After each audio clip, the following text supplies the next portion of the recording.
Microsoft, Sony, and Nintendo have been fierce competitors in the gaming space for the better part of 20 years, but with Microsoft's recent purchase of Activision Blizzard, they seem to be gaining a monopoly on the industry, and what was initially expected to be a straightforward transaction has transformed into a complicated legal battle as regulatory bodies raise concerns about the potential consequences of this merger. So today's video is going to delve into the intricacies behind the Microsoft-Activision Blizzard acquisition, exploring the motivations behind it, the challenges it faces, and its far-reaching implications for the gaming landscape. Many of you might have already heard of this, but it's hard to keep up with what stage it's at, so let's go through it together. Now, this hasn't been going on for a long time, but the gaming community was taken aback when Microsoft announced its intention to acquire Activision Blizzard in early 2022.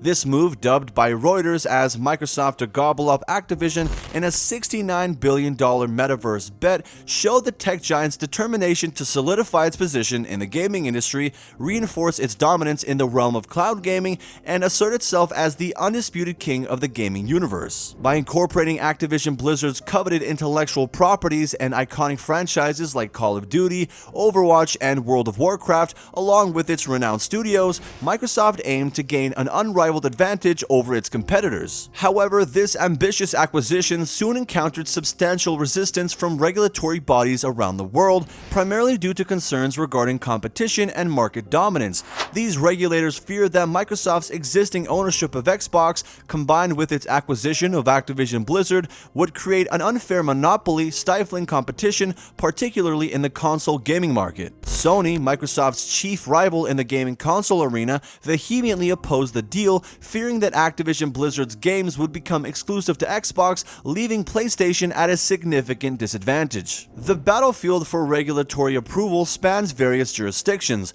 While the European Union approved the deal, recognizing its effects, the UK's Competition and Markets Authority dealt a significant blow by blocking the acquisition. The CMA expressed concerns about the impact on the growing cloud gaming market, asserting that Microsoft's control of Activision Blizzard's franchises would grant it an alarming advantage. On the other side of the Atlantic, the US Federal Trade Commission also filed a lawsuit to block the merger, albeit with less legal power to prevent the transaction.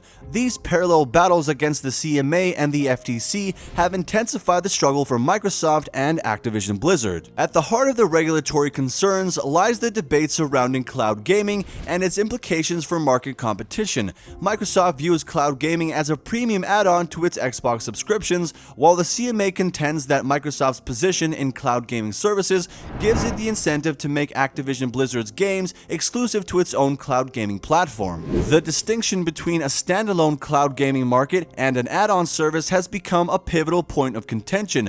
Microsoft argues that the CMA's analysis contains fundamental errors, failing to consider the potential for switching between cloud gaming and native gaming and misdefining the cloud gaming market. In their quest to overturn the regulatory decisions, Microsoft and Activision Blizzard have embarked on an appeals process. Microsoft aims to persuade regulators by highlighting the commitments it has made to address competition concerns and seeking support from governments worldwide. The EU's approval provides significant leverage to Microsoft's appeal, strengthening its case against the CMA's decision. However, the UK's position remains critical as the CMA's rejection poses a formidable obstacle. The appeal hearing, scheduled for July, will determine the fate of the acquisition once and for all. The outcome of this epic battle for regulatory approval will have far-reaching consequences for the gaming industry. If the acquisition proceeds, Microsoft would emerge as an unstoppable force wielding immense power over gaming consoles, cloud gaming, and esports leagues. The strengthening of Activision Blizzard's portfolio within Microsoft's ecosystem would reshape the gaming landscape and potentially limit choices for gamers and competing platforms.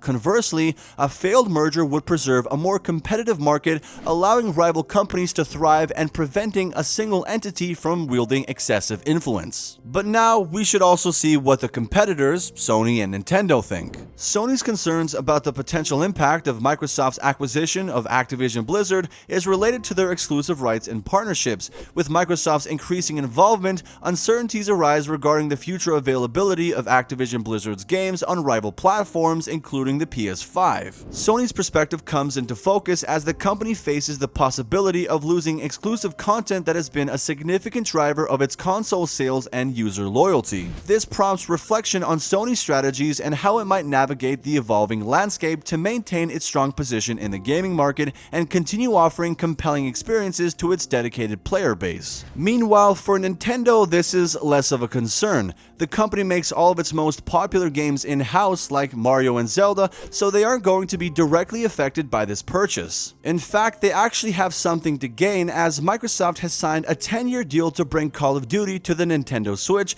which only serves as a benefit for Nintendo consumers, which ironically is a slap in the face to PlayStation, who, as we've just discussed, is fighting to preserve and salvage their own exclusive rights to Call of Duty. So it's kind of like the enemy of Microsoft's enemy is their friend situation, I suppose. Therefore, it only seems that Sony would have something to lose from this transaction going through, and whether you see it as a monopoly depends on if you have anything to gain personally. It's really hard to tell whether or not this deal will pass anytime soon because a lot more boards and regulators have to sign off on it. But if you want to hear more about this deal and how it's coming along, then make sure to subscribe to Profit Protection, as we'll keep you updated on that and all things related to technology, the economy, and geopolitics. And maybe like this video to let us know what kind of content you'd like to see from us. You might even like this video where we talk about Nvidia's unbelievable AI breakthrough, which just might be more groundbreaking than ChatGPT.